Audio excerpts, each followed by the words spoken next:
Hello and welcome dear student. चलिए आज discuss करते हैं हम यहाँ पर conservative forces, non conservative forces और potential energy with some important examples. सबसे पहले यार सवाल ये आएगा हमारे मन में कि फोर्सेस तो ठीक है कि like we know about different forces, like gravitational force है, इलेक्ट्रोस्टैटिक फोर्स है, स्प्रिंग फोर्स हो गया, या फिर फ्रिक्शन के बारे में बात करें, air resistance that is one of the force है ना, विस्कस फोर्स हो गया।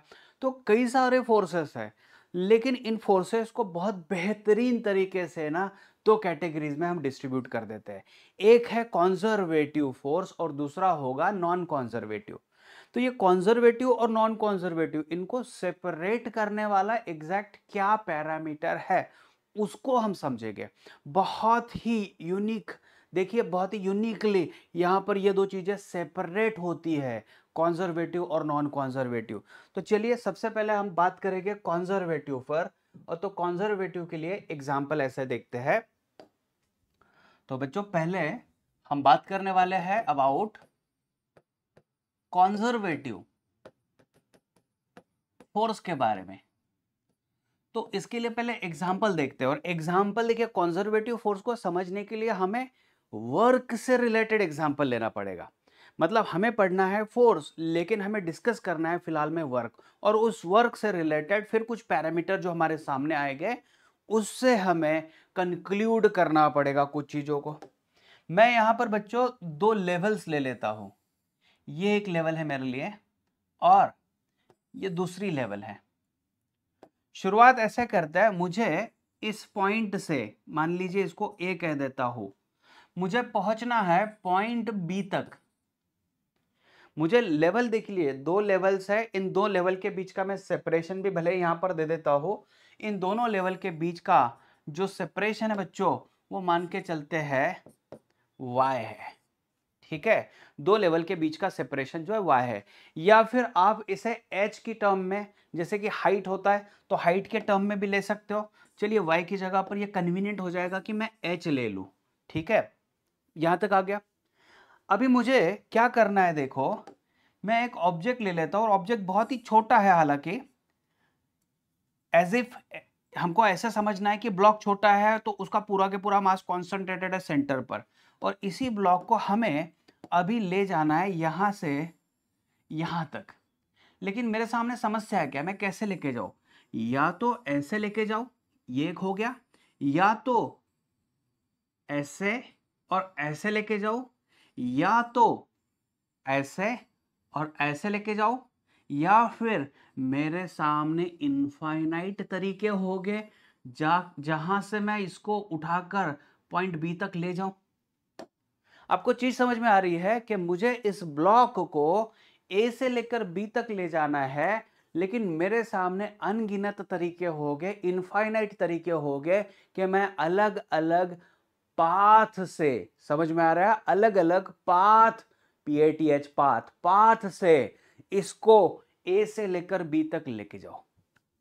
तो सबसे शुरुआत में देख लीजिए, इसका प्लॉट समझ लीजिए आप, क्या है, हमें क्या किस तरीके से समझना है।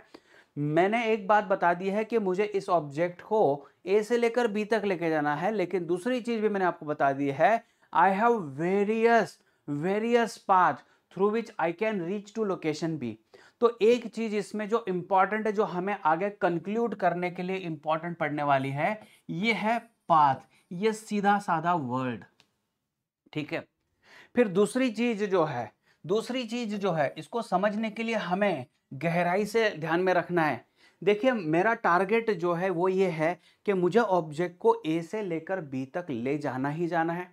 मतलब इसकी जो इनिशियल स्टेट है या फिर इनिशियल पोजीशन है, इस इनिशियल पोजीशन से मुझे बच्चों इसको फाइनल पोजीशन तक पहुंचाना है।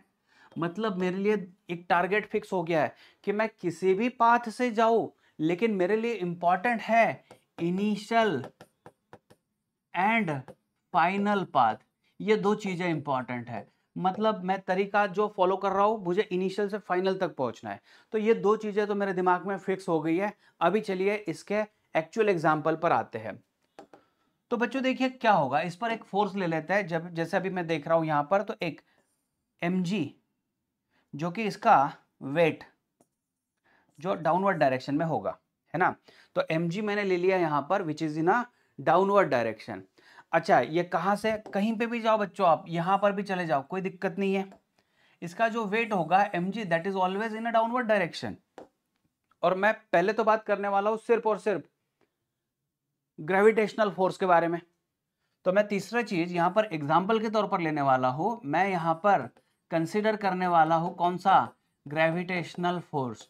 मेरे सामने कई सारे फोर्सेस हैं, तो उन फोर्सेस में से मैंने एग्जांपल समझने के लिए पहले ले लिया ग्रेविटेशनल फोर्स। तो because of gravitational force the body has got weight, तो वेट mg मैंने यहां पर ले लिया। चलिए शुरुआत ऐसे कर देते हैं बच्चों। मैं ए से लेकर बी तक जाना चाहता हूं, लेकिन मैं ऐसे जा रहा हूं, ए से लेकर बी तक जाना चाहता हूं, तो पहले मैं ए से लेकर सी तक पहुंचा और सी से लेकर मान लीजिए बी तक पहुंच गया। तो मेरा पाथ जो है कुछ मैंने इस तरीके से डिसाइड कर लिया। इस पाथ को मैं नाम दे देता हूं फर्स्ट पाथ, राइट। तो इसको मैं पाथ को नाम दे देता हूं फर्स्ट पाथ। ये जो चीजें लगने वाली है ये तो मैंने यहां पर रख दी है, कहीं कॉर्नर में डाल देते हैं इसको, राइट। चलिए शुरुआत यहां से करते हैं बच्चों, ऐसे समझ लिए। तो मैं जैसे ए से लेकर बी तक जाने वाला हूं, तो मैंने पाथ फर्स्ट कंसीडर कर लिया ए, सी और बी। तो इस ड्यूरेशन में वर्क डन अगर बात करें, work done A C B, तो आपको पता है work done from A to C plus work done from C to B, मतलब यहां से यहां तक जाने वाला वर्क डन और यहां से यहां तक जाने वाला वर्क डन। अभी अगर आप नोटिस करोगे यहां पर, तो आपको एक चीज समझ में आएगी। मैं जैसे ऑब्जेक्ट को नीचे से ऊपर लेके जा रहा हूं, तो डिस्प्लेसमेंट के बारे में बात करते हैं बच्चों, displacement is in a vertical direction. और वेट के बारे में बात करें तो आप ब्लॉक कहीं पे भी निकाल दो, यही ब्लॉक देखिए मैंने यहां से यहां तक लाया, कोई दिक्कत नहीं है। तो बच्चों देखिए वेट की जो स्पेशलिटी है यहां पर, weight is in a downward direction. तो देखिए वेट तो यहां पर भी mg ही है जो कि इन अ डाउनवर्ड डायरेक्शन है। तो जैसे मैं ए से लेकर सी तक जाने वाला हूं, तो देखिए weight is in a downward direction whereas displacement is in upward direction. Weight downward में है और डिस्प्लेसमेंट अपवर्ड में है। तो वर्क डन अलोंग एसी के बारे में बात करें, ए टू सी, तो देखिए mg और डिस्प्लेसमेंट अगर 180 डिग्री में हो तो वर्क डन देखिए क्या आता है। वर्क डन का हमने फॉर्मूला पढ़ा है बाय ग्रेविटी। अगर बात करें यहां पर तो mg और ये डिस्प्लेसमेंट और cos of angle between both of them. तो mg तो वैसा ही है, डिस्प्लेसमेंट h मैंने ले लिया यहां पर, और कॉस देखिए वेट और डिस्प्लेसमेंट में 180 डिग्री का एंगल बन रहा है, तो बच्चों यह आ गया माइनस mgh। तो मुझे ये चीज उठाकर यहां पर डालनी है, ए टू सी तक माइनस mgh प्लस जैसे ही मैं बी से लेकर सी तक जाने वाला हूं, इस डायरेक्शन में जैसे जाने वाला हूं, यहां डिस्प्लेसमेंट मैं x मान के चलता हूं, क्योंकि वेट डाउनवर्ड डायरेक्शन में है और डिस्प्लेसमेंट हॉरिजॉन्टल डायरेक्शन में बन रहा है, तो इनके बीच का एंगल बन रहा है 90 डिग्री। वेट नीचे की डायरेक्शन में और डिस्प्लेसमेंट इस डायरेक्शन में, तो वर्क डन में आपने पढ़ लिया है। देखिए इन दोनों के बीच का, डिस्प्लेसमेंट और वेट के बीच का एंगल 90 डिग्री हो गया। तो यहां सी से लेकर बी तक सेम फॉर्मूला मैं इस्तेमाल करूंगा, एस की जगह पर एक्स आ जाएगा, लेकिन थीटा की जगह पर बच्चों 90 डिग्री आ जाएगा, है ना। तो ऐसा होने की वजह से cos 90 तो ये 0 बना दे रहा है, तो मतलब बच्चों ये बन गया, यहां आ गया आंसर आ गया 0। तो मेरे पास सबसे पहली चीज जो फर्स्ट पाथ में आ रही है, work done along ACB I have got as minus mgh। ये मैंने एक यहां पर रिजल्ट निकाल दिया, ठीक है। इसको जरूरत के हिसाब से इस्तेमाल करने वाले। ये हो गया बच्चों एक चीज। चलिए सेकंड पाथ ले लेते हैं। सेकंड पाथ को कुछ इस तरीके से फॉलो करते हैं। हम ए से लेकर यहां तक आते हैं, मान लीजिए ये पॉइंट जो है, ये पॉइंट मैंने कंसीडर कर लिया डी, और फिर डी से लेकर बच्चों जाते हैं बी तक। थोड़ा एडजस्ट कर लेता हूं, यस इस तरीके से, है ना।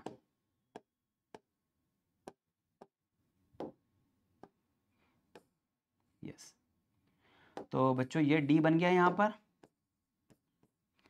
तो मैं कुछ इस पाथ से जा रहा हूं, इस पाथ को मैं सेकंड मान के चलता हूं, सेकंड पाथ है ये, राइट। तो सेकंड पाथ से जब जाते हैं, सेकंड पाथ से जब हम लोग जाते हैं, तो सेकंड पास में देखिए A D B, work done along A D B के बारे में बात करें तो work done along A D plus ये आ गया बच्चों work done along D B, है ना, ए टू डी और डी टू बी। अच्छा अभी ए टू डी में क्या हो रहा है, तो देखिए दिस इज पैरेलल, तो ए से लेकर डी तक अगर डिस्प्लेसमेंट एक्स ही है, लेकिन वापस से वही चीज हो गई है, weight is in downward direction and displacement is along horizontal direction, तो इन दोनों के बीच का एंगल बन रहा है 90 डिग्री। तो 90 डिग्री की वजह से cos 90 जीरो हो जाएगा, और cos 90 जीरो होने की वजह से वर्क डन जो एडी है ये तो जीरो बन गया प्लस। फिर क्या हो रही है सिचुएशन, फिर सिचुएशन ये बन रही है कि जो यहां पर है ब्लॉक, देख लीजिए बच्चों, ये ब्लॉक का वेट जो डाउनवर्ड डायरेक्शन में है, आप जब डी से लेकर बी तक जाने वाले हो तो देखिए mg डाउनवर्ड डायरेक्शन में और डिस्प्लेसमेंट ऊपर की डायरेक्शन में, वापस यही चीज रिपीट हो रही है, क्योंकि वेट डाउनवर्ड डायरेक्शन में और डिस्प्लेसमेंट अपवर्ड डायरेक्शन में कॉस, देखिए 180 डिग्री होने की वजह से कॉस 180 माइनस आ जाएगा। तो इसका सॉल्यूशन आप जैसे यहां निकाले थे आपको मिल जाएगा माइनस mgh। तो वर्क डन अलोंग एडीबी मुझे मिल चुका है माइनस mgh, ये सेकंड रिजल्ट मिल गया मुझे। अभी तीसरा पॉइंट नोट करते हैं बच्चों। तीसरा पॉइंट यह है कि मुझे तीसरे पाथ से, अलग पाथ से, यहां से ए से लेकर सी बी तक जाना और डायरेक्टली जाना है। मैं समझूंगा कि मैं ऐसे जा रहा हूं, ठीक है। तो वर्क डन अलोंग ये जो थर्ड पाथ है, ये जो थर्ड पाथ है, तो work done along A to directly B, इसमें क्या करना है, तो देखिए यहां पर आएगा mg, फिर आ गया डिस्प्लेसमेंट, फिर आ गया कॉस ऑफ थीटा। तो मैं इसको यहां से ए से बी तक का डिस्प्लेसमेंट s मान के चलता हूं, है ना, ए से लेकर बी तक का डिस्प्लेसमेंट s मान के चलता हूं। s वेक्टर देना चाहिए, मैं s मैग्नीट्यूड में यहां पर दिखा रहा हूं, मैग्नीट्यूड रिप्रेजेंट कर रहा हूं।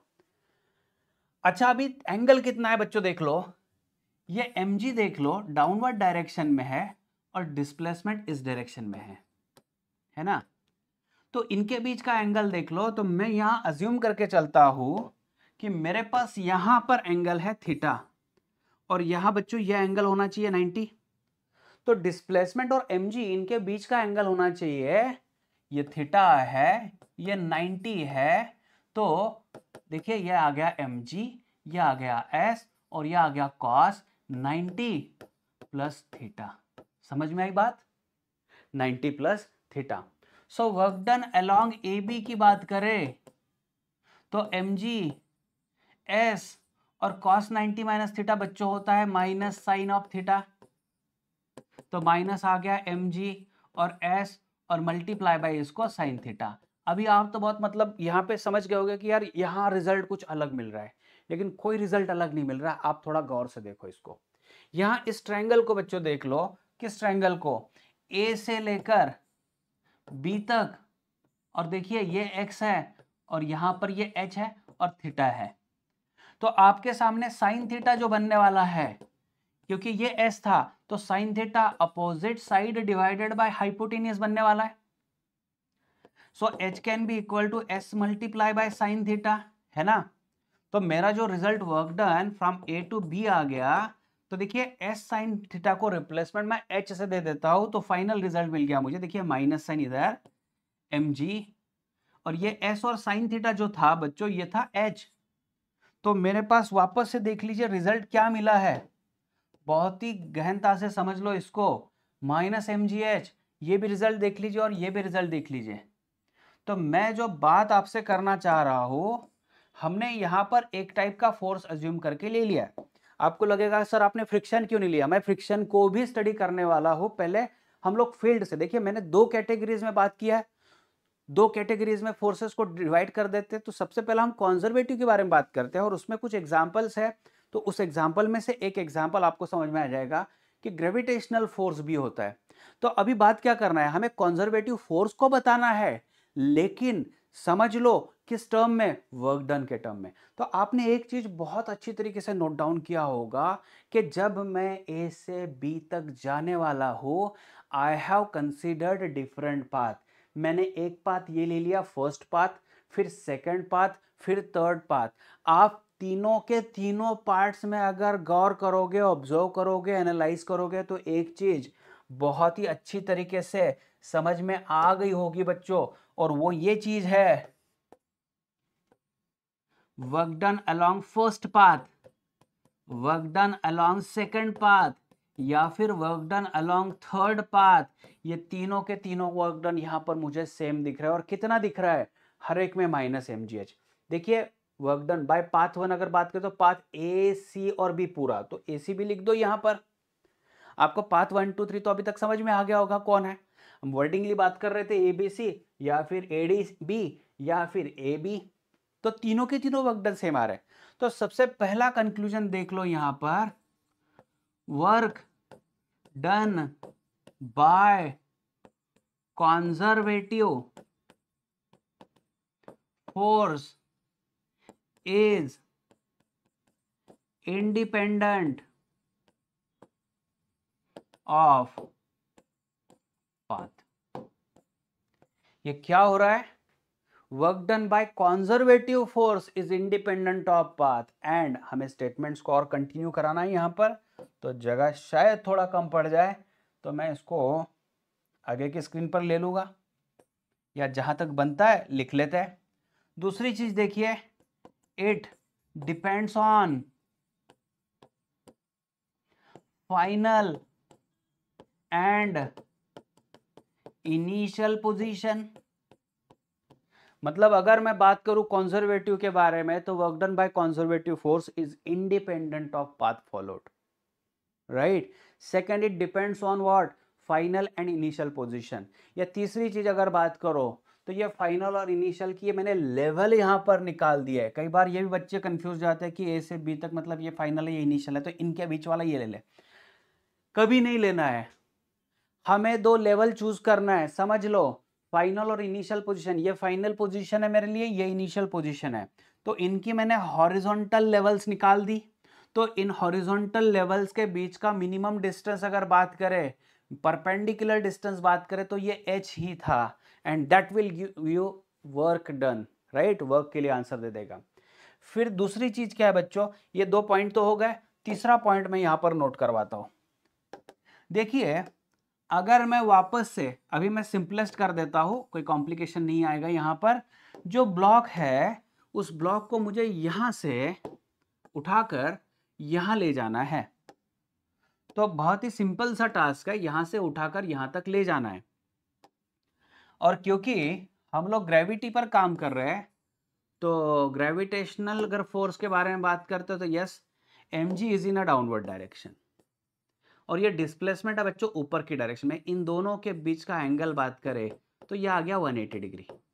तो मैं अगर ए से लेकर बी तक जाना चाहता हूं, अभी मेरे लिए ये बी हो गया इस एग्जाम्पल में, तो work done from A to B, अगर इस एग्जाम्पल के हिसाब से बात करें, है ना, तो ए टू बी अगर बात करें, या फिर हमने सी दिया था तो हम लोग सी के बारे में बात करते हैं, है ना, कंफ्यूजन ना हो, तो ए टू सी बात करते हैं, इज इक्वल टू -mgh आने वाला है। क्यों आने वाला है, क्योंकि mg है, h है, और cos अगर बात करें तो cos 180 की वजह से माइनस आ जाएगा। So work done to move from A to C is -mgh। फिर क्या करते हैं ना, इसी ब्लॉक को अच्छा ऊपर से नीचे लाना है, तो क्या होता है डायग्राम में कई बार कंफ्यूजन हो जाता है, ये नीचे से ऊपर, ऊपर से नीचे, तो मैं इसी को टाइमलाइन पे थोड़ा अलग करवा के लाता हूँ। मैं यही एग्जांपल, ये ऊपर जा रहा है, ऊपर से नीचे आ रहा है, ठीक है, ये लेवल कहीं पे भी जाए कोई दिक्कत नहीं आती एक्चुअल में देखा जाए तो। आपको ये समझना है कि मैं इस ब्लॉक को ऊपर से नीचे लाने वाला हूं, तो जैसे ऊपर से नीचे लाने वाला हूं, तो देखिए डिस्प्लेसमेंट जो है बच्चों अभी नीचे की डायरेक्शन में है। और दूसरी चीज के बारे में बात करें, तो यस, इसका वेट जो है that is also in a downward direction mg। तो यहां बच्चों थीटा इन दोनों के बीच का आ गया 0, अगर मैं C से लेकर वापस A तक आ रहा हूं। So work done to move from C to A is mgh, क्योंकि mg भी नीचे है, h भी नीचे है, और थीटा भी 0 डिग्री है, तो ये पॉजिटिव आ गया वर्क डन। अभी कंक्लूजन क्या है, कंक्लूजन ये है, work done from A to C to A, that means work done इन, अगर मैं बात करूं राउंड ट्रिप की, तो देखिए क्या होगा, work done A to C plus work done C to A. So A to C कितना आ गया, माइनस एम जी एच, और सी टू ए कितना आ गया, एम जी एच। इनका एडिशन हो गया 0। तो मेरा नेक्स्ट कंक्लूजन पार्ट है कि work done in round trip, work done by conservative forces, work done by conservative forces in a round trip is always 0, is always 0। समझ में आ गया, ये दिक्कत नहीं है कहीं यहाँ पर, ये क्लियर हो रहा है बच्चों आप सभी को, है ना। तो मेरे पास 3 की पॉइंट्स है। पहला key point, work done is independent of path. Second key point, work done depends on final and initial position. तो इनिशियल पोजीशन फाइनल पोजीशन ठीक है, लेकिन उनके बीच की जो हॉरिजॉन्टल लेवल्स थी, इनके बीच का मिनिमम डिस्टेंस जो कि h था। तीसरी चीज, work done in round trip is 0। अच्छा आप बोलोगे सर आपने एग्जाम्पल तो बहुत इजी ले लिया यहाँ पर, लेकिन अगर ऐसा हो तो, मान लीजिए ऐसा हो तो, यहां से ऑब्जेक्ट यहां कहीं पर आया है और फिर यहां से यहां तक आया है, कोई दिक्कत नहीं बच्चों, देख लो ये जहां से शुरुआत किया था अगर वहीं पे आ गया और फोर्स अगर कंजर्वेटिव है तो आपका वर्क डन निश्चित ही आपको मिलने वाला है 0। क्योंकि देखिए ना, एक कंफ्यूजन वाली स्टेट तो यहाँ पर भी क्रिएट हो गई थी कि ए से लेकर बी तक जाता है, तो यहाँ पर फॉर्मूला अलग दिख रहा था, लेकिन जब मैंने ट्राइंगल ट्राई किया तो एस साइन थीटा का मीनिंग एच आ गया। तो ये कहीं ना कहीं इस तरीके से मैनेज करने वाला है कि आपके लिए ये आंसर हमेशा ऐसे ही मिलने वाले हैं। ये हो गया बच्चों कॉन्जर्वेटिव के बारे में, ये हो गया कॉन्जर्वेटिव फोर्सेस के बारे में। फिर बात करते हैं हम नॉन कॉन्जर्वेटिव फोर्सेस किस तरीके से काम करते हैं। तो नॉन कॉन्जर्वेटिव अगर बात करें तो सिंपलेस्ट तरीका हम बात करते हैं जो हमें पता होता है कि फ्रिक्शन जो होता है बच्चों, फ्रिक्शन, यस फ्रिक्शन के बारे में हम बहुत ही इजीली गेसिंग कर सकते हैं।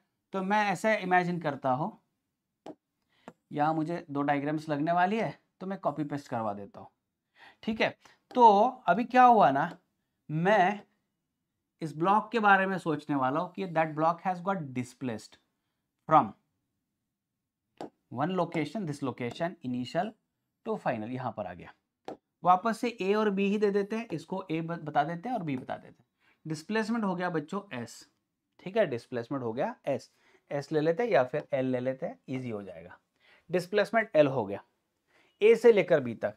अभी आपको पता है कि अगर ये जो सरफेस है, ये सरफेस अगर रफ सरफेस मान के चलते हैं, है ना, रफ कंसीडर करना ही पड़ेगा तभी फ्रिक्शन आएगा।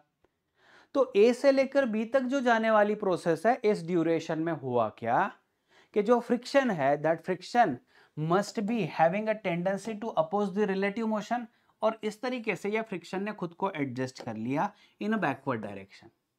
तो work done by friction to move from A to B is equal to work done by friction to move a block from A to B is, like देखिए फ्रिक्शन है, displacement है, और friction और displacement के vector में angle बात करें तो 180 डिग्री का है। तो बच्चों आंसर आ गया माइनस एफ एल। ये इक्वेशन 1 मान के चलता हूं। जो ब्लॉक यहां बी लोकेशन पर है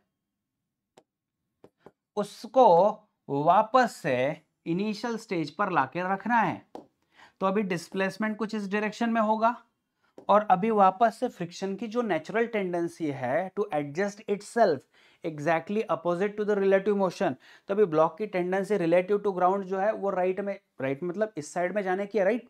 तो फ्रिक्शन खुद को बच्चों एडजस्ट करने वाला इन अ बैकवर्ड डायरेक्शन। ये फ्रिक्शन खुद को एडजस्ट कर दिया इस डायरेक्शन में। अभी वापस से देख लीजिए, from B to A, work done by friction to move from B to A, अगर बात करें तो देखिए क्या हो जाएगा, एफ है, एल है, वापस से एल और एफ के बीच का एंगल बात करें तो 180 डिग्री है। तो बच्चों आ गया आंसर माइनस एफ एल। ये इक्वेशन नंबर 2 हो गया। आप देखोगे तो जैसे ब्लॉक हम लोग कंजर्वेटिव में देखा था, ब्लॉक ऊपर जा रहा है तो work done was minus MGL, लेकिन ऊपर से नीचे आ रहा है तो प्लस एमजीएल था। यहाँ पे एक चीज सोचने वाली है, अगर ए से बी जा रहा है, अगर माइनस एफ एल आता है तो हमें नेचुरली सोचना था कि बी से ए आते वक्त प्लस एफ एल आना था, लेकिन वैसे नहीं हुआ है। तो इसमें दूसरी चीज अगर बात करें तो work done in a round trip के बारे में बात करें तो work done by that friction from A to B plus from B to A. जैसे कि कंजर्वेटिव में थोड़ी देर पहले हमें आंसर मिला था 0, तो यहां मिल पाएगा क्या? देखिए -FL और प्लस यहां पर वापस से -FL, तो बच्चों आंसर आ गया -2/FL। तो देखिए क्या हो रहा है, work done in a round trip it is not equal to 0, ये दोनों तरह से लॉस ही लॉस मिल रहा है हमें। तो इस टाइप के जो फोर्सेस होते हैं, यस, ये राउंड ट्रिप में आंसर 0 नहीं देते। उसके अलावा बहुत ही सीधा सा लॉजिक अगर बात करें तो अगर मैं ऐसे बात करूं, यहां पर ऑब्जेक्ट को ए से लेकर बी तक ले जाना है, तो अगर ये पाथ मेरे लिए 1 है और ये मेरा पाथ 2 है, तो यस, जितनी ज़्यादा लेंथ होगी उतना फ्रिक्शन ज़्यादा हीट जनरेट करेगा, ज़्यादा लॉस करने वाला है। तो ये चीज़ जो होती है, नॉन कॉन्जर्वेटिव जो होते हैं, नॉन कॉन्जर्वेटिव के बारे में बात करते हैं, तो work done bye non-conservative forces, work done by non-conservative forces depends on path and work done not equal to 0 in round trip। समझ में आई बात? राउंड ट्रिप में वर्क डन 0 नहीं होने वाला, not equal to 0, and whereas work done will be depends on path itself, ये path पर पूरी तरीके से डिपेंड होगा। चलिए, आशा करता हूं कि आपको कॉन्जर्वेटिव नॉन कॉन्जर्वेटिव दो चीजें समझ में आ गई। अगर ये डिटेल में इतना समझ में आ गया तो अभी हम बात करते हैं पोटेंशियल एनर्जी के बारे में। तो पोटेंशियल एनर्जी जो है, इसको अभी अच्छे तरीके से समझ लो आप। हम लोग अभी पोटेंशियल, देखिए कॉन्जर्वेटिव नॉन कॉन्जर्वेटिव आए ना, तभी हम पोटेंशियल एनर्जी के बारे में समझ सकते हैं। तो पोटेंशियल एनर्जी होती क्या है, हमें स्कूल में पढ़ाया जाता है, it is an energy stored in a body by virtue of its position. ये उसकी पोजीशन की वजह से मिली हुई उसको एनर्जी है। थोड़ा टेक्निकली अभी डिटेल में समझते हैं, क्योंकि आप एंट्रेंस के लिए प्रिपेयर कर रहे हो, तो इसको और गहनता से और डिटेल से समझना भी जरूरी है। पोटेंशियल एनर्जी जो होगा ये तभी वैलिड है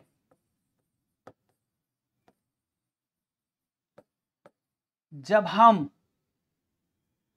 देखिए हमारे पास अभी कैटेगरीज आ गई है फोर्सेस की, कॉन्जर्वेटिव और नॉन कॉन्जर्वेटिव।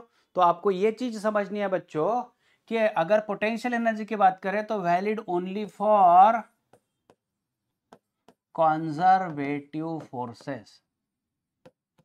तो कॉन्जर्वेटिव फोर्सेस कौन कौन से है, कॉन्जर्वेटिव फोर्सेस कौन कौन से है? तो अगर एग्जाम्पल के बारे में बात करें तो कॉन्जर्वेटिव के लिए एग्जाम्पल के बारे में बात करें तो बच्चों मैं यहां पर एग्जाम्पल लिख के देता हूं। जैसे कि ग्रेविटेशनल फोर्स, जिसके बारे में हमने अभी पढ़ा है। अभी हम लोग फिलहाल तो मैकेनिक्स पूरा डिस्कस कर रहे हैं, तो मैकेनिक्स में ग्रेविटेशनल फोर्स इंपॉर्टेंट है। और दूसरा इलास्टिक फोर्स,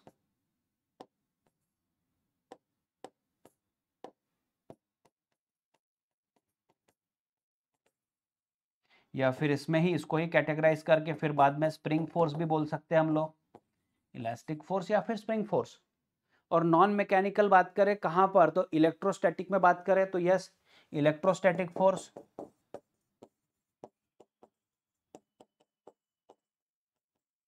समझ में आ रहा है? ग्रेविटेशनल फोर्स ये एक हो गया, कंजर्वेटिव हो गया ग्रेविटेशनल फोर्स, फिर इलास्टिक या फिर स्प्रिंग फोर्सेस जो हो गया, और इलेक्ट्रोस्टैटिक फोर्स।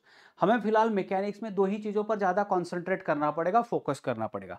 उसमें से एक कौन है, ग्रेविटेशनल फोर्स है, और दूसरा कौन है, तो इलास्टिक या फिर स्प्रिंग फोर्स। ये दो इंपॉर्टेंट हो गए।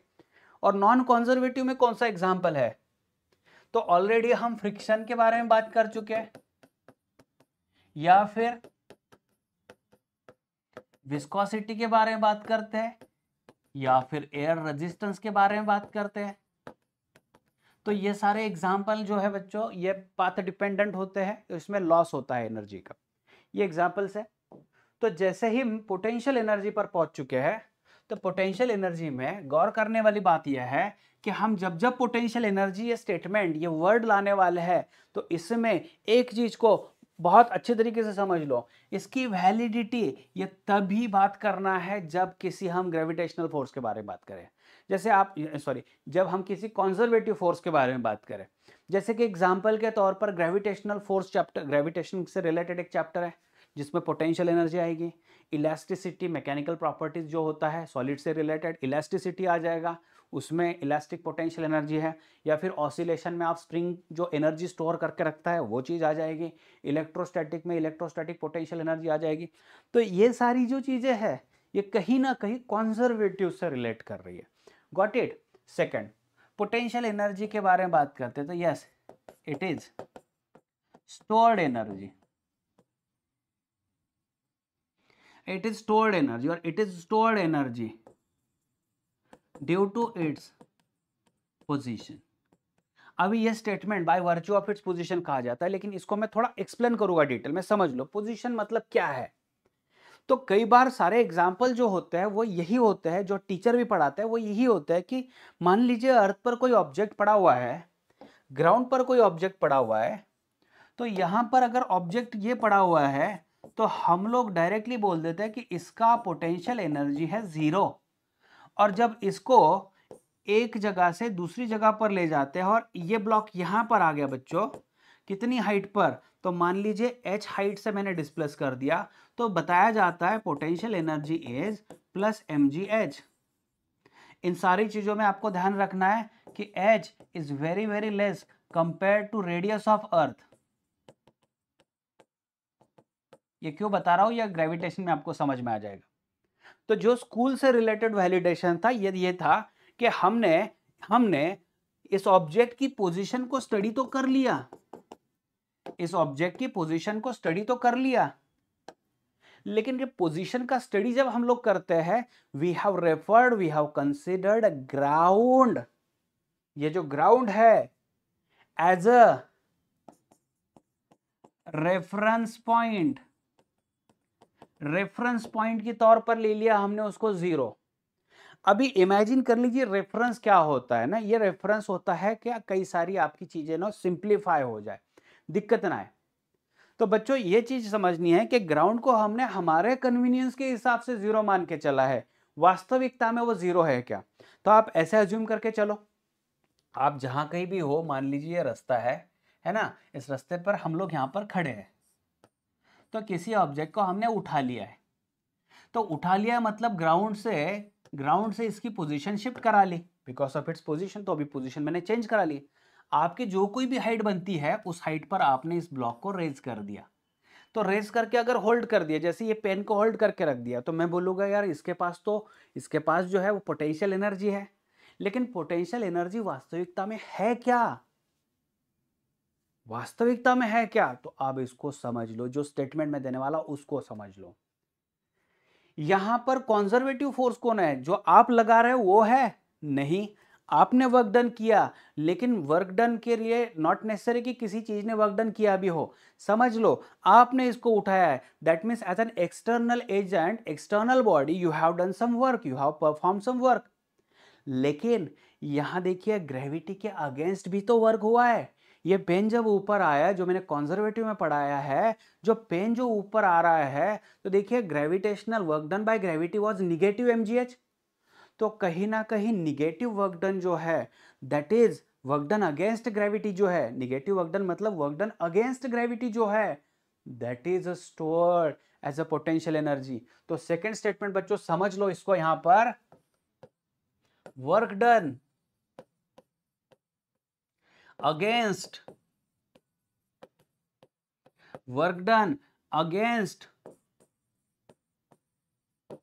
conservative forces is stored as energy, और इसी को हम कहते हैं पोटेंशियल एनर्जी। देखिए क्या होता है ना, बच्चे कंफ्यूज हो जाते हैं इस चीज में, यार पोटेंशियल एनर्जी है तो स्टोर्ड, जैसे काइनेटिक एनर्जी है, तो काइनेटिक एनर्जी मुझे पता चलता है कि ये बॉडी मोशन में है तो इसके पास काइनेटिक एनर्जी है, मोशन में दिख रहा है। पोटेंशियल एनर्जी दिखती नहीं है, यहाँ पर ये स्टोर्ड है। स्टोर्ड है मतलब उसके अंदर कुछ रखा हुआ है क्या, कुछ नहीं रखा है। एक्चुअल में चीज क्या हुई है, आपने उसके रिलेटिव पोजीशन को शिफ्ट करा दिया। पोजीशन शिफ्ट करा दिया मतलब क्या, ऑलरेडी ये ब्लॉक ग्राउंड पे था, तो जब ये ग्राउंड पे था तो इसका एक अलग एनर्जी स्टेट था, जैसे आपने इससे ग्राउंड से अलग करा दिया, यस इसका स्टेट अलग हो गया, मतलब ये कॉन्फ़िगरेशन अलग हो गया है। कॉन्फ़िगरेशन का मतलब भी समझ लो। एक क्लास में मान के चलते हैं 1 2 3 4 5 6 बच्चे हैं, ये ए है, बी है, सी है, डी, ई और एफ, ये बच्चे हैं। अगर मान लीजिए इनको मौका दिया जाए और बताया जाए कि आप अलग अलग तरीके से बैठ के देखो, तो हर बार जब ए बी और सी और डी ई एफ ये अलग अलग बैठते हैं तो every time we get different configuration, so we may get different configurations. तो पेन को आपने ग्राउंड पे रख दिया, ये कॉन्फ़िगरेशन ग्राउंड से अलग करा दिया, अलग कॉन्फ़िगरेशन। दूसरी चीज देखिए, एक एक डाउट्स आपके मैं क्लियर करने वाला और बहुत ही डिटेल में ये जाने वाले। अभी दूसरा सवाल यह आता है कि यार ये रेफरेंस पॉइंट मैंने मान लिया, पोटेंशियल एनर्जी जीरो है ना, तो हम जो बात करने वाले थे, जब बात कर रहे थे, तो उसको समझ लो। अभी तो हम यहां पर है, हमने इस ऑब्जेक्ट को उठा लिया है हाइट h पे, तो अभी क्या होगा ना बच्चों, आपको लग रहा है कि इसके पास पोटेंशियल एनर्जी mgh है ना, पर ऐसा भी समझ लो कि आपने इसको उठा तो लिया था, लेकिन यहां पर बहुत ही खोल, एक बहुत ही एक गहरा गड्ढा है। अभी मान के चलो इसको आप छोड़ दो तो ये ग्राउंड पर आना चाहिए था, लेकिन ये नीचे चला जाने वाला है। अभी सेकंड पॉइंट आ गया, सेकंड पॉइंट आ गया, यार मैंने इसको जीरो रेफरेंस कंसीडर कर लिया, इसको जीरो कंसीडर कर लिया, तो इसके ऊपर मैंने उठाया तो mgh आया, लेकिन ये तो इसके नीचे भी l डिस्टेंस चला गया। तो अगर ये मेरे लिए रेफरेंस जीरो है तो यहां पर इसके पास पोटेंशियल एनर्जी माइनस mgl होगी। इस रेफरेंस लेवल के वो ऊपर अगर पॉजिटिव पोटेंशियल है तो उस रेफरेंस लेवल के नीचे निगेटिव पोटेंशियल एनर्जी होगी। तो इस तरीके से आपने निगेटिव रेफरेंस पोटेंशियल एनर्जी डालना शुरू कर दिया है। तो हमारे लिए जब सवालों को जवाब देना होता है तो हम यहाँ बच्चों रेफर करते हैं और हम सोचते हैं, हम कोशिश करते हैं कि रेफरेंस इसका पोटेंशियल एनर्जी जीरो है, इसके ऊपर अगर मैं जाऊं तो पॉजिटिव पोटेंशियल एनर्जी ले लेते हैं, और इसके नीचे अगर जाए तो निगेटिव पोटेंशियल एनर्जी ले लेते हैं। तो ये चीज आई बात समझ में है? आई बात समझ में? राइट। तो ये दिक्कत तो कोई आ नहीं रही है अभी। अच्छा अभी ऐसा बात करते हैं कि ग्राउंड को जीरो बात कर दिया, ग्राउंड को रेफरेंस जीरो डाल दिया, तो जैसे मैं अगर नीचे नीचे नीचे अर्थ के सेंटर तक जाऊं और सेंटर से एक्सपेरिमेंट परफॉर्म करूं, तो आप इमेजिन कर सकते हो अर्थ के सेंटर पर potential energy as if zero. हालांकि अर्थ के सेंटर पर पोटेंशियल एनर्जी जीरो नहीं होती है, जैसे आप ग्रेविटेशन चैप्टर पढ़ोगे, क्योंकि ये ऊपरी तौर पर मामला पूरी तरीके से चल रहा है। जैसे ही ग्रेविटेशन चैप्टर में पढ़ना शुरू हो जाओगे तो आपको समझेगा यार अर्थ की सेंटर पे तो ग्रेविटेशनल पोटेंशियल एनर्जी जीरो नहीं है, पोटेंशियल एनर्जी है। कितना है? तो 3/2 GMM divided by R। Minus में ये इतना पोटेंशियल एनर्जी है, -3/2 GMM/R है। अर्थ के पास सेंटर पे ग्रेविटेशनल पोटेंशियल एनर्जी है। चलिए ये तो आगे बात करते हैं यार, ये रेफरेंस मुझे यहां देना है, तो आप समझ में आ गया एक चीज। तो आपको रेफरेंस देना है, तो मैं ये सवाल जो बता रहा हूं देखिए, मान लीजिए मैं भी फोर्थ फ्लोर पे हूं, फोर्थ चौथे मंजिले पे हूं, तो मुझे एक चीज पता है, ये पेन को मैं कहीं भी उछालूं तो इसके पास एक रेस्ट्रिक्शन आ गया है। ये रेस्ट्रिक्शन ये आ गया कि ये इसी फ्लोर पर गिरने वाला है। तो जब ऐसी बात आती है तो ये जो फ्लोर है, भले ही हालांकि मैं फोर्थ फ्लोर पर हूं, तो मेरे लिए रेस्ट्रिक्शन, पेन के लिए रेस्ट्रिक्शन आ गया कि ये इसी फ्लोर पर जाने वाला हो। तो मैं कोई भी सवाल का जवाब देना अगर है इस रूम में, तो मैं बोलूंगा दिस ग्राउंड और this floor is taken as a reference potential energy कितना? जीरो। ये रेफरेंस पोटेंशियल एनर्जी आ गया यहां पर बच्चों जीरो। Got it? क्लियर हो रहा है? ये रेफरेंस पोटेंशियल एनर्जी आ गया जीरो, और इसके ऊपर जितना हाइट बनेगा ये आ गया पोटेंशियल एनर्जी mgh। क्लियर हो रहा है? आपको पोटेंशियल एनर्जी के एनर्जी से रिलेटेड सारी चीजें समझ में आ रही है? यस बच्चों, यस। तो potential energy is valid for conservative, it is stored energy due to its position या फिर इसकी configuration.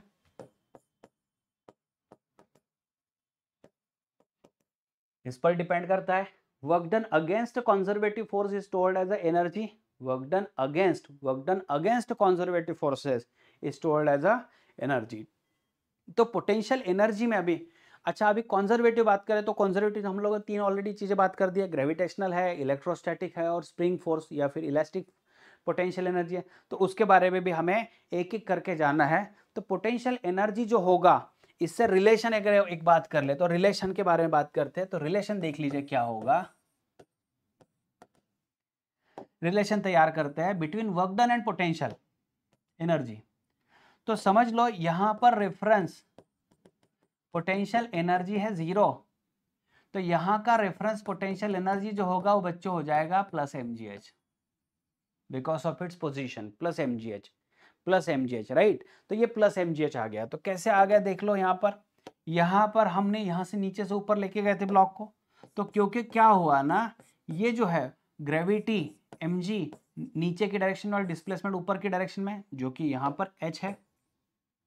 So work done by gravity was minus mgh, और मैंने अभी आपको बताया लॉस ऑफ और negative work done bye negative work done. देखिए यहां पर निगेटिव वर्क डन आ रहा है, किसने, कंजर्वेटिव फोर्स ने। तो work done by conservative force is equal to negative change in potential energy, ये इसका एक रिलेशन है। Work done by conservative forces negative of change in potential energy, या फिर change in potential energy is equal to negative of work done by conservative forces is equal to, तो negative और ये बच्चों आ गया माइनस mgh, तो कितना आ गया प्लस mgh। तो कहीं ना कहीं ये कोरिलेट कर रहा है। तो आपको एक चीज ही समझनी है, पोटेंशियल एनर्जी कोई अलग चीज नहीं है, that itself is a work done. अगर वर्क डन, देखिए क्या होता है, यहां पर वर्क डन अगेंस्ट कंजर्वेटिव, ये ऊपर जा रहा है, तो ऊपर जाने वाली जो प्रोसेस है इसमें work done against conservative force हुआ, and that is stored, this is stored as potential energy. मतलब जो work done against conservative force हुआ that is stored in the form of potential energy. अच्छा, अगर ये ब्लॉक ऊपर से नीचे आता है तो mg भी नीचे और डिस्प्लेसमेंट भी नीचे है, तो यहां बच्चों ऊपर से नीचे जब आएगा तो समझ लो work done in the direction of conservative force आ गया। तो वर्क डन की जगह पर बात करें तो वर्क डन बाय यहां पर ग्रेविटेशन या कंजर्वेटिव फोर्स, तो प्लस mgh आ गया बच्चों। लेकिन अगर बात करें तो यहां पर क्या हुआ, लॉस ऑफ पोटेंशियल एनर्जी हुआ, कितना हुआ, तो लॉस ऑफ पोटेंशियल एनर्जी देख लीजिए डेल्टा यू इक्वल टू, क्योंकि ऊपर से नीचे आ रहा है, तो देखिए इसका पोटेंशियल एनर्जी mgh है और इसका तो 0 था, तो फाइनल माइनस इनिशियल, तो आंसर मिल गया माइनस mgh। तो वर्क डन अगेंस्ट कंजर्वेटिव है तो दैट इज स्टोर्ड, और जब लॉस ऑफ पोटेंशियल एनर्जी होता है तो work done by conservative force positive आ जाता है ना। वर्क डन अगेंस्ट अगर बात करें तो पोटेंशियल एनर्जी में है, और पोटेंशियल एनर्जी को कन्वर्ट करना है तो ये वर्क में, सॉरी पोटेंशियल एनर्जी को कन्वर्ट करना है तो ये वर्क डन में आ जाएगा। तो देखिए दोनों में हमेशा ये रिलेशन आपको मिलने वाला है, ठीक है। कुछ एग्जाम्पल्स जो है कंजर्वेटिव नॉन कंजर्वेटिव के पहला वो करा लेते हैं, और फिर वापस से हम लोग पोटेंशियल एनर्जी पर आते हैं। चलिए ये एक एग्जाम्पल करते हैं बच्चों, जिसमें कंजर्वेटिव नॉन कंजर्वेटिव का रिलेशन बहुत ही अच्छी तरीके से समझ में आ जाएगा। तो क्या बताया गया देख लो। अब जितना आपको मैंने अभी तक डिस्कस किया है वो सारी चीजें मैंने यहाँ पर लाई है ना। चलिए देखिए, ए 4 kilogram particle moves from origin, यहाँ से ओरिजिन से, having coordinate x equal to 5, y equal to 5. One force on the particle is gravitational force acting negative y direction. Calculate work done by gravitational on particle as it goes from O to C. ठीक है। तो इसका जो wait होगा ये 5g downward होगा, O to C लेके जाना है। तो पहले OAC के बारे में बात करते हैं। तो O से लेकर A तक और A से लेकर C तक जाते हैं। तो देखिए यहाँ पर तो बच्चों mg डाउनवर्ड है, ये हॉरिजॉन्टली 5 मीटर जाने वाला है, क्योंकि देखिए ना इसके कोऑर्डिनेट्स अगर बात करें तो 5,5 है, मतलब ये लेंथ 5 होने वाली है, ये ऊपर की लेंथ भी 5 होने वाली है, या फिर यहाँ पर भी 5 मीटर होने वाला है, ये भी 5 मीटर होने वाला है। ये जो ये अलग होने वाला है ये कितना होगा, तो 5 है, ये ऑब्वियसली यहाँ पर 45 होने वाला है, तो ये 5√2 आएगा, है ना, ऐसे आने वाला है।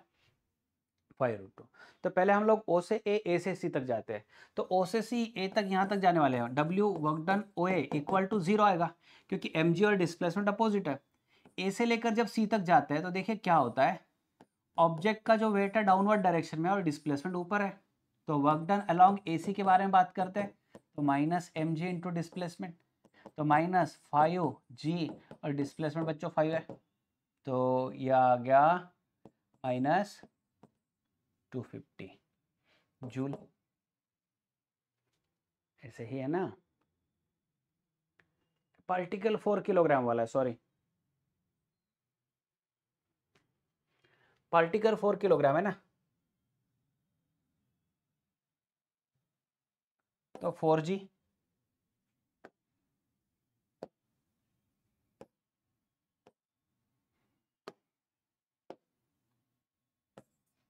तो माइनस 200 जूल, ये आ गया। फिर ओबीसी तक जाते हैं,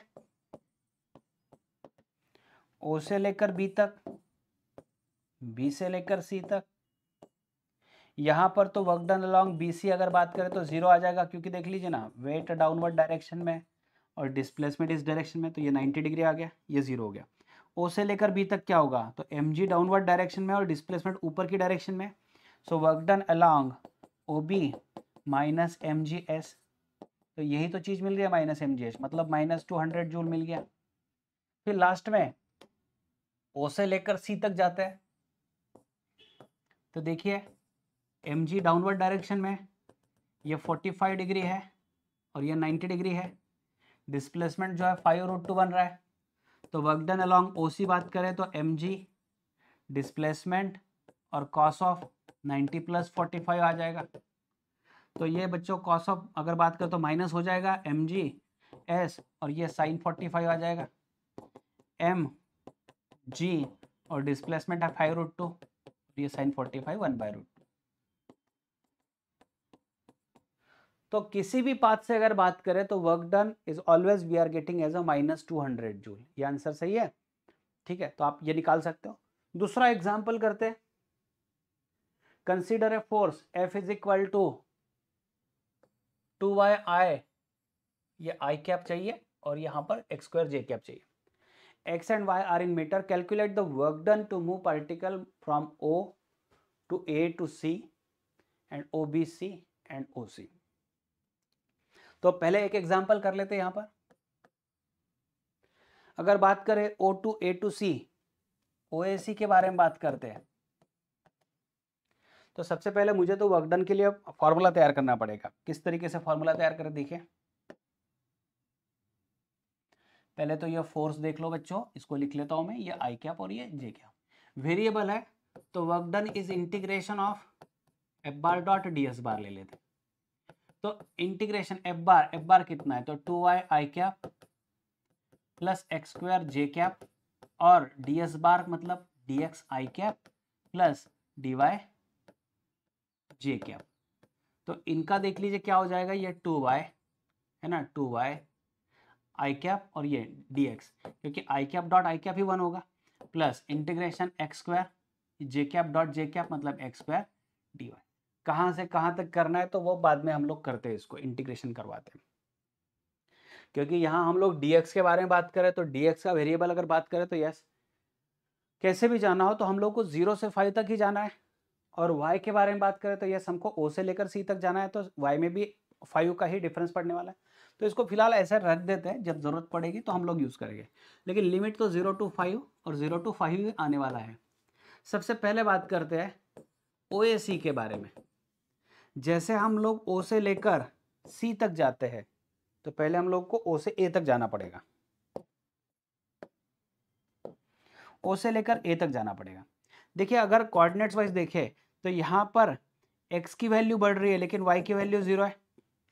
जब हम O से लेकर A तक जाते हैं, जब हम O से लेकर A तक जाते हैं, जब हम O से लेकर A तक जाते हैं, है ना, O से लेकर जब हम A तक जाते हैं तो इस ड्यूरेशन में देखिए y की वैल्यू कितनी है, 0 है, तो y की वैल्यू अगर 0 है तो आप dy भी 0 ही ले सकते हो। अगर ऐसी चीज है तो work done from O to A के बारे में बात कर तो ये फॉर्मूला देखिए 2y, y तो 0 है, प्लस यहाँ पर इसमें dy है तो dy भी 0 है, तो बच्चों 0 आ गया। मतलब O से लेकर A तक कोई भी वर्क डन नहीं हो रहा है। समझ में आई बात?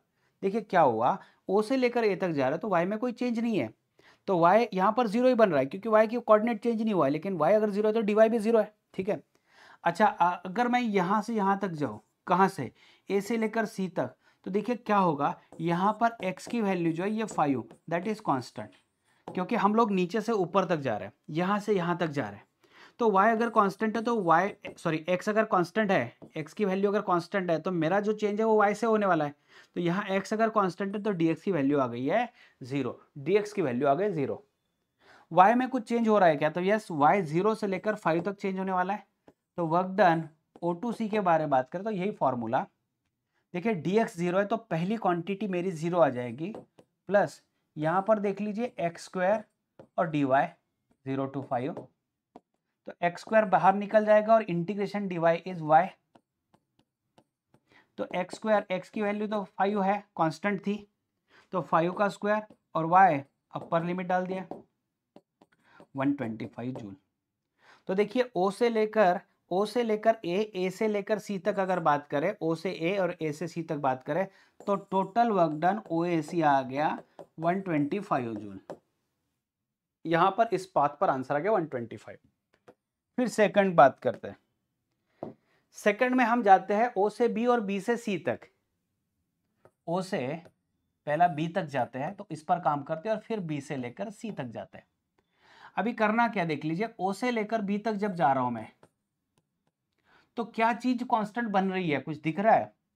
यहां पर मैं ऊपर जा रहा हूं तो x की वैल्यू कुछ नहीं चेंज हो रही है, x की वैल्यू बच्चों 0 है, क्योंकि मैं अगर ऊपर जा रहा हूं यहां पर y कोऑर्डिनेट पर तो x कोऑर्डिनेट तो 0 है। अगर x कोऑर्डिनेट 0 है तो dx कितना आ गया बच्चों? 0 आ गया। तो यहां पर देख लीजिए x 0 डाल दिया मैंने और dx 0 डाल दिया, तो वर्क डन 0 हो गया। देखिए यहां पर x है और यहां पर dx है, तो दोनों की वैल्यू 0 आ गई, तो work done from O to B will be 0। अच्छा B से लेकर C तक क्या हो रहा है? तो B से C तक जब जाते हो तो B का कोऑर्डिनेट देख लीजिए, y कोऑर्डिनेट देख लीजिए, यहाँ पर y कोऑर्डिनेट जो है वो 5 है एंड दैट इज कांस्टेंट। और चेंज किस में हो रहा है? तो चेंज x कोऑर्डिनेट में चेंज हो रहा है। तो x कोऑर्डिनेट जो है बच्चों वो 0 से लेकर x कोऑर्डिनेट 5 तक बढ़ रहा है, लेकिन y की वैल्यू B से लेकर C तक y की वैल्यू 5 है, तो अगर 5 है तो dy भी 0 है। y अगर 5 है कांस्टेंट है तो dy कितना है? 0 है। तो इक्वेशन देख लीजिए क्या होगा, work done from B to C is equal to B to C से, तो अगर dy 0 है, देखिए y है dy 0 है, तो dy 0 है, मतलब ये चला गया, फिर रह गया ये 0 to 5 2y dx, तो इसमें से 2y कॉमन निकल गया और integration dx is x 0 to 5। Limit डालते समय देख लीजिए अभी y में कितना डालना है, तो 5 डालना है कांस्टेंट, और ये 5 आ गया, ये आ गया बच्चों 50 जूल। तो देख लीजिए अभी work done O to B to C अगर बात करें तो ये 0 और ये 50, तो टोटल आंसर आ गया 50 जूल। तो मैंने पाथ बदल दिया O से A C तक और O से B तक C तक, तो एक देखिए एक आंसर मिल गया 125, दूसरे का मिल गया 50। तीसरे पे जाते हैं, जैसे हम लोग O से C तक जाते हैं तो आप ये स्ट्रेट लाइन दिख रहे हैं, तो स्ट्रेट लाइन का इक्वेशन आ गया x equal to Y from O to C। अगर x इक्वल टू वाई है तो dx इक्वल टू भी dy होने वाला है।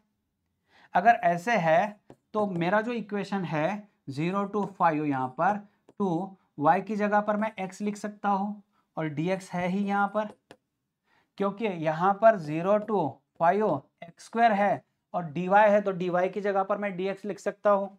एक ही टर्म में आ गया पूरा के पूरा आंसर।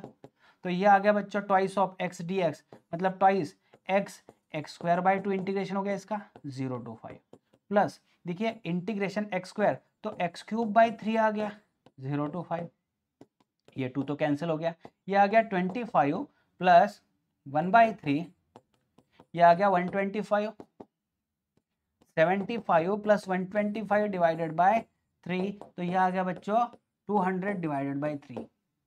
आपको यहां पर समझ में आ रहा है कि ये जो फोर्स है that force is a non conservative force, क्योंकि इसने हर इसमें आंसर जो दिया है अलग अलग दिया है। सो पाथ डिपेंडेंट यहां पर वर्क डन हुआ है, that force is a non conservative. Clear है? चलिए वापस से फिर हम पोटेंशियल एनर्जी पर आ जाते हैं। तो पोटेंशियल एनर्जी के बारे में रिवाइज कर देते हैं फास्ट में। Potential energy is only available for conservative forces, non conservative है तो पोटेंशियल एनर्जी का कोई मतलब नहीं बनता है। Secondly, work done against conservative force is stored as potential energy, और by virtue of its position yes that stored energy we get. तो पोटेंशियल एनर्जी दूसरा कोई नहीं है, ये work done by conservative force या work done against conservative force जो होता है, that itself is a energy stored format, तो उसी को हम पोटेंशियल एनर्जी कहते हैं। अच्छा, वर्क पोटेंशियल एनर्जी थ्योरम को भी हमने पढ़ लिया है ऑलरेडी। क्या है? Loss in potential energy equal to total work done by conservative force. मतलब delta U is equal to negative work done by conservative forces, या फिर work done by conservative forces is negative delta U. Loss minus in potential energy equal to total work done by conservative forces. समझ में आ रहा है ना? बढ़िया चीज है, ये समझ लो। बहुत ही मजा आता है इसमें डिटेल में अगर समझ लिए हम तो, क्योंकि छोटे छोटे पॉइंट्स है, बस यही तो फंडामेंटल है, यही तो बेसिक चीज है जो समझना है हमें, है ना? चलिए आगे बढ़ते हैं। Relation between conservative force and potential energy, तो इसका एक रिलेशन मैं डायरेक्ट देने वाला हूं, F is equal to minus D by D R. ये कैसे आया? तो देखिए, work done by conservative force is equal to क्या होता है? F bar. चलिए ठीक है, इसको फोर्स और डिस्प्लेसमेंट का डॉट प्रोडक्ट होता है, लेकिन that is equal to negative of potential energy change, ऐसे ही बोल सकते हैं हम, negative of change in potential energy. तो आपको एक चीज समझ में आ रही है, फोर्स और डिस्प्लेसमेंट का डॉट प्रोडक्ट जो स्केलर क्वांटिटी है। अच्छा, अभी आप बोलोगे कि यार फोर्स कैसा आया? तो एफ इज इक्वल टू, मैंने लिखने के लिए लिखा है बच्चों यहाँ पर कि F equal to minus D U by D R. अगर एफ बार लिखूँ तो minus D U by D R, और यहाँ पर आर क्या आप डालने वाला हो? यूनिट वेक्टर डाल देंगे। अच्छा, 3D कोऑर्डिनेट्स में कैसे लिखते हैं? तो देखिए, एफ बार इक्वल टू लिखना है ऐसे, minus del U by del X I cap, minus del U by del Y J cap, minus del U by del Z K cap. ये हो गया फोर्स। अब बोलोगे ये कुछ डिफिकल्ट दिख रहा है, तो नहीं दिख रहा है, इस पे हमें सवाल करने हैं आगे चलकर। फिलहाल के लिए तो आप माइंड में एक ही चीज रख लो, ये एक दूसरे से कोरिलेट हो रहा है बच्चों। पहली बात तो पोटेंशियल एनर्जी कोई नई चीज नहीं है, work done against conservative force is stored in form of potential energy. और अगर वर्क डन है तो फोर्स और डिस्प्लेसमेंट तो था ही था आज तक, तो कोई नया चीज हमने नहीं दिखाया है। हमने दिखाया खाली ये कि F equal to minus D U by D R, है ना? तो ये बहुत बहुत बहुत इंपॉर्टेंट है, मोस्ट इंपॉर्टेंट। मैं तो बोलूंगा यार, मतलब मेन कंटेंट यही है पूरे इसमें कि किस तरीके से ये लॉजिकली एक दूसरे से रिलेट कर रहा है। मुझे वेक्टर वाइज चाहिए तो मैंने ऐसा डाल दिया है फिलहाल के लिए। जिनका मैथमेटिक्स नहीं है उनको ये तकलीफ जाती है थोड़ा, तो डिफरेंशियल पार्शियल मैंने डाल दिया। पार्शियल डेरिवेटिव इसलिए कि एक से ज़्यादा वेरिएबल पर ये चीज़ डिपेंड है। काम तो वैसे ही डिफरेंशियल के जो रूल हो गए डेरिवेटिव्स के वही काम करने वाले हैं, लेकिन दिखाते समय ऐसे पार्शियल दिखाना पड़ता है ताकि समझ में आए कि अच्छा चलो एक से ज़्यादा वेरिएबल पर यह चीज़ डिपेंड है। तो यह आ गया, इसको नोट डाउन करना है आपको। चलिए कुछ एग्जांपल ले लेते हैं पोटेंशियल से रिलेटेड और किस तरीके से निकालना है। A uniform rod of mass m and length L held vertical upright on a horizontal surface as shown in the figure, assuming zero potential energy at the base। क्योंकि हमें ये चीज बहुत इंपॉर्टेंट है, इसको दे देता हूँ reference potential energy equal to zero.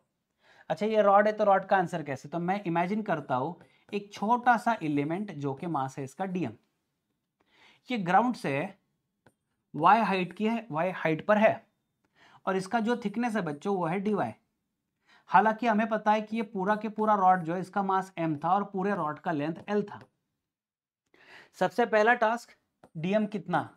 तो हमें पता है कि टोटल मास m जो है बच्चों वो पूरी की पूरी लेंथ l पर डिस्ट्रीब्यूट हुआ है। मतलब पूरा के पूरा मास जो m है that is entirely distributed over the length l। Multiply by, मुझे सिर्फ dy एलिमेंट का ही मास चाहिए, तो मास m capital M mass over length l multiply by that given length dy। ये आ गया, ठीक है, ये मास आ गया। तो पोटेंशियल एनर्जी कितना? तो du इज इक्वल टू हमें पता है mgh, तो m की जगह पर dm और ये g और ये h की जगह पर y। तो देखिए u कितना आएगा? तो u मतलब इंटीग्रेशन ऑफ du, कहाँ से कहाँ तक, तो 0 से लेकर मुझे टोटल लेंथ L तक इंटीग्रेट करना है, क्योंकि पूरा रॉड का पोटेंशियल एनर्जी। यहाँ बच्चे कई बार दे देते हैं कि mgh पोटेंशियल एनर्जी mgh, नहीं, ये बहुत ही इंटरेस्टिंग क्वेश्चन है और इसका आंसर बहुत, देखिए आपको लगेगा इंटीग्रेशन से करना है, जरूरत नहीं पड़ने वाली है, ये सेंटर ऑफ मास से भी आगे आप निकाल सकते हो, लेकिन फिलहाल के लिए यूनिफॉर्म बॉडी है तो यह आंसर बहुत ईजी आता है इसका। ये लास्ट आंसर का रिजल्ट ध्यान में रखना है, लास्ट रिजल्ट। तो डीएम कितना है बच्चों, मास पर यूनिट लेंथ dy, और ये g और y। तो u कितना आ गया, क्योंकि देखिए u, अगर du के बारे में बात करें इंटीग्रेशन करना पड़ेगा, तो नीचे तो 0 रेफरेंस पोटेंशियल एनर्जी है तो उसको कोई जरूरत नहीं लेने की, m/l और g बाहर y dy, कहाँ से, 0 से लेकर l तक लिमिट था, m/l g, y का इंटीग्रेशन हो गया y²/2 0 से लेकर l तक, तो बच्चों देखिए m/l g और ये l²/2 आ गया। तो फाइनल आंसर मेरा मिल गया u इक्वल टू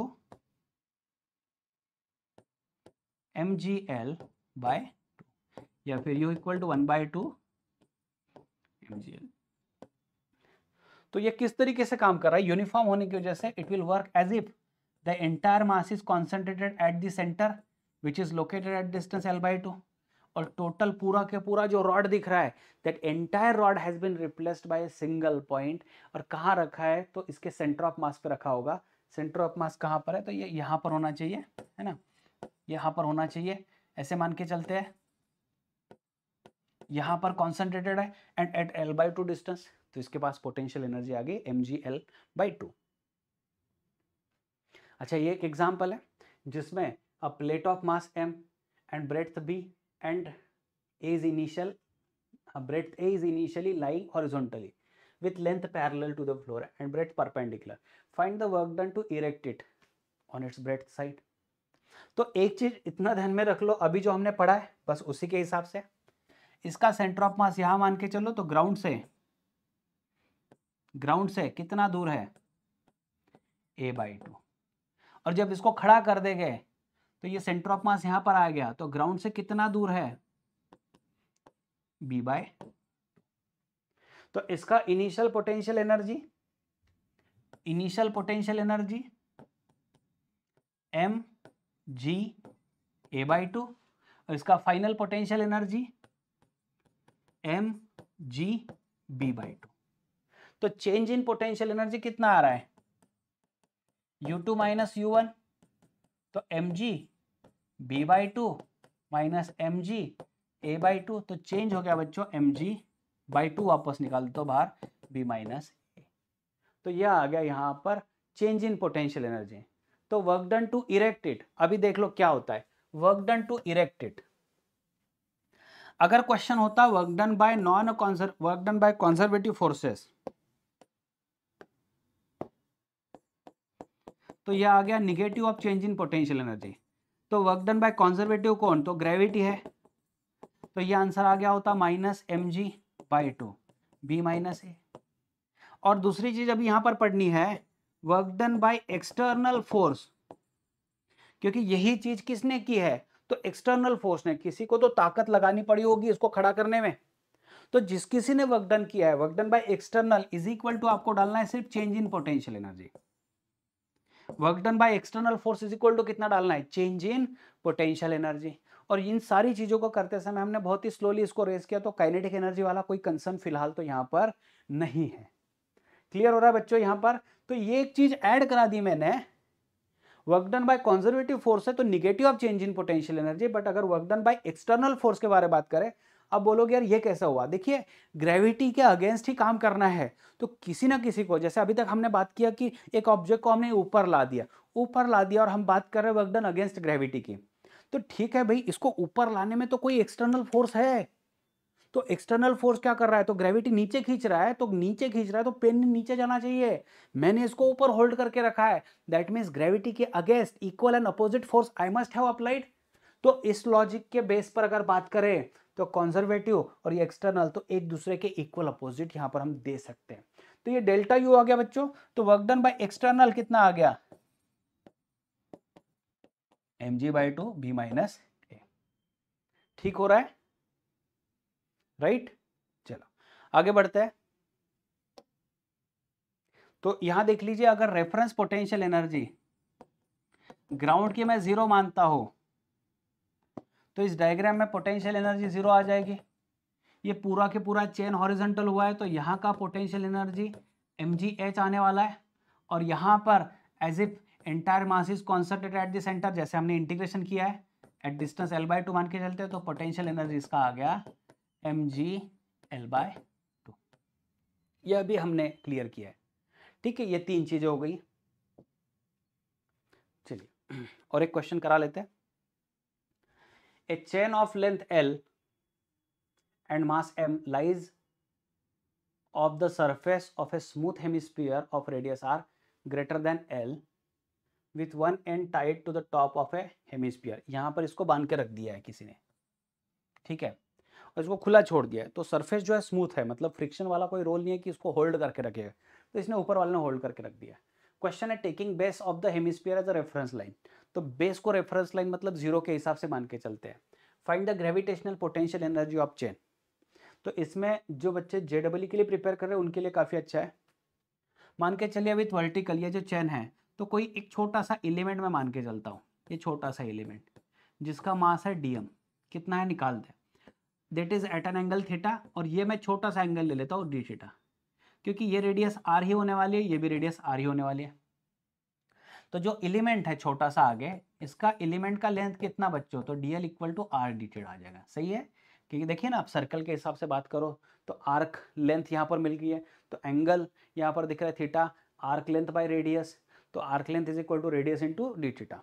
तो डीएम कितना आ गया बच्चों, मास पर यूनिट लेंथ, क्योंकि पूरा जो इसका मास है वो m है, स्मॉल m दिया है तो स्मॉल m ही लूंगा मैं यहाँ पर,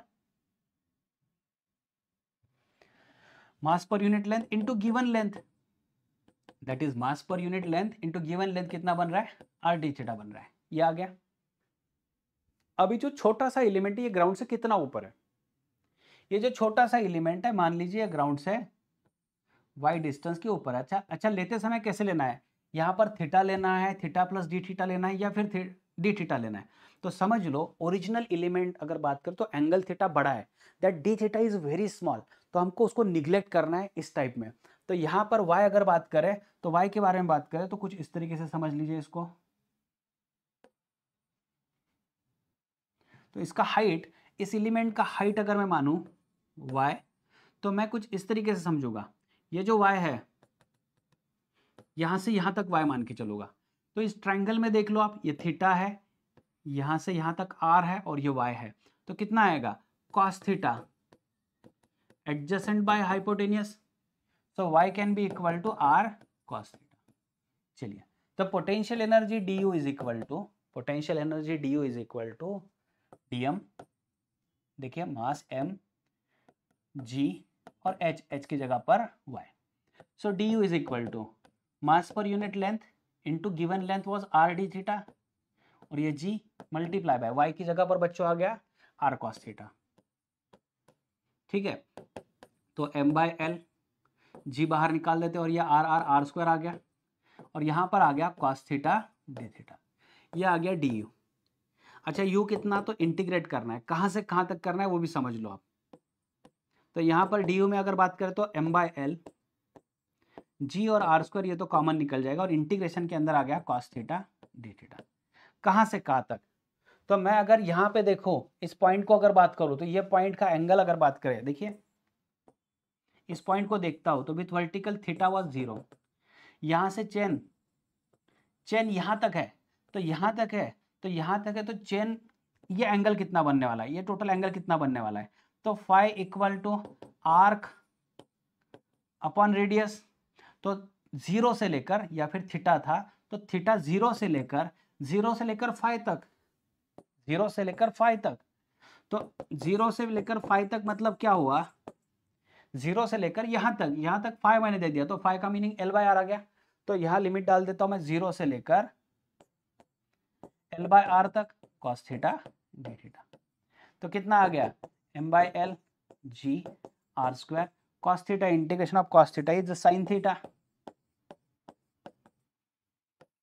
तो upper limit minus lower limit m g r square by l sine theta की जगह अपर लिमिट डाल दो एल बाय आर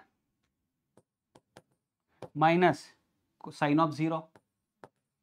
तो बच्चों लास्ट में आ गया u equal to m g r square by l sign L by, ये हो गया आपका रिजल्ट है। इंटरेस्टिंग। चलो elastic potential energy stored in spring बात करते हैं। इसके पहले हमने वर्क डन के बारे में बात किया है। Work done by spring force का फॉर्मूला था बच्चों half of K X initial का स्क्वायर माइनस एक्स फाइनल का स्क्वायर, ये हमने लिखा था। ये कब निकाला है तो आप प्रीवियस वीडियोस अगर देख लो, एक बार रिवाइज कर लो तो आपको ये चीज पता चल जाएगी। इलास्टिक पोटेंशियल एनर्जी वहां पे वर्क डन बाय स्प्रिंग जो था वो था हाफ ऑफ के in bracket x I minus x F का स्क्वायर। देखिए क्या होता है, जो स्प्रिंग होता है तो स्प्रिंग का जो फोर्स होता है वो होता है माइनस के एक्स। हमने वर्क डन को निकाला था कुछ इस तरीके से एफ डी एक्स, तो एफ की जगह पर हमने लिख दिया था माइनस के एक्स और ये डी एक्स। कहाँ से, एक्स आई से एक्स एफ तक। तो work done by spring force देखिए माइनस के और ये आ गया था X square by 2 X initial to X final तक, तो माइनस के बाई 2। यहाँ पर देखिए एक्स फाइनल का स्क्वायर माइनस एक्स इनिशियल का स्क्वायर इज इक्वल टू, ये माइनस साइन अंदर आ गया तो half of K X initial का स्क्वायर माइनस एक्स फाइनल का square. This was work done by spring. और अभी हमने बताया कि स्प्रिंग जो है दैट स्प्रिंग एनर्जी और spring force is a conservative force. तो अगर ऐसा है तो therefore potential energy in spring delta u is equal to negative of work done by spring. So delta u is equal to negative और अंदर था half of K X initial का square minus X final का square, तो delta U बच्चों आ गया half of K x final का square minus X initial का स्क्वायर। तो डेल्टा यू मतलब क्या, तो you final minus you initial half of K x final का स्क्वायर माइनस एक्स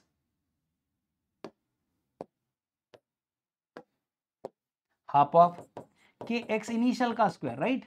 ये आ गया, समझ में आ गया। If x I equal to 0 तो यू आई जो कि इसको रिप्रेजेंट कर रहा है half of K X initial को, ये 0 आ गया। तो आप U final can be equal to U equal to half of K X F square, या फिर एक्स फाइनल को ही आप लिख दो एक्स। देख लो अगर इनिशियल पोजीशन 0 है स्प्रिंग की, नेचुरल लेंथ पर है, या तो इसको इलोंगेट करो तो यह यहां तक आएगा। जब हम इलोंगेट करते हैं या कॉम्प्रेस करते हैं तभी उसमें एनर्जी स्टोर्ड होती है। और कितना एनर्जी स्टोर्ड होता है, तो half of K x square, अगर इनिशियल पोजीशन 0 है तो। लेकिन समझने वाली बात यह, अच्छा जिन बच्चों ने रिवाइज नहीं किया होगा तो उन्होंने एक बार रिवाइज कर लो, क्योंकि कैसे होता है आधा अधूरा जो होता है सच वो बहुत गड़बड़ होता है। आधा अधूरा चीजें समझना बहुत ही डिफिकल्ट होता है। तो जो वर्क एनर्जी में पहला लेक्चर था उसमें मैंने स्प्रिंग से रिलेटेड बहुत ही अच्छी तरीके से ये डेरिवेशन निकाल के दिया है। ये हालांकि यहाँ पर मैंने सिर्फ रिवाइज कराने के हिसाब से लिया है। तो आपको सिर्फ एक चीज अभी नोट डाउन करनी है फिलहाल के लिए, वो ये है कि वर्क डन बाय जो स्प्रिंग था और आपको स्प्रिंग में पोटेंशियल एनर्जी डालना है, तो आपको सिर्फ एक चीज करना है, delta U equal to negative work done by spring. ठीक है, हाँ ये इक्विलिब्रियम वाला तो सेपरेट मुझे आर्टिकल कराना है, अभी फिलहाल इस लेक्चर में कवर नहीं होगा। चलिए थैंक यू वेरी मच, मिलते हैं अगले लेक्चर में।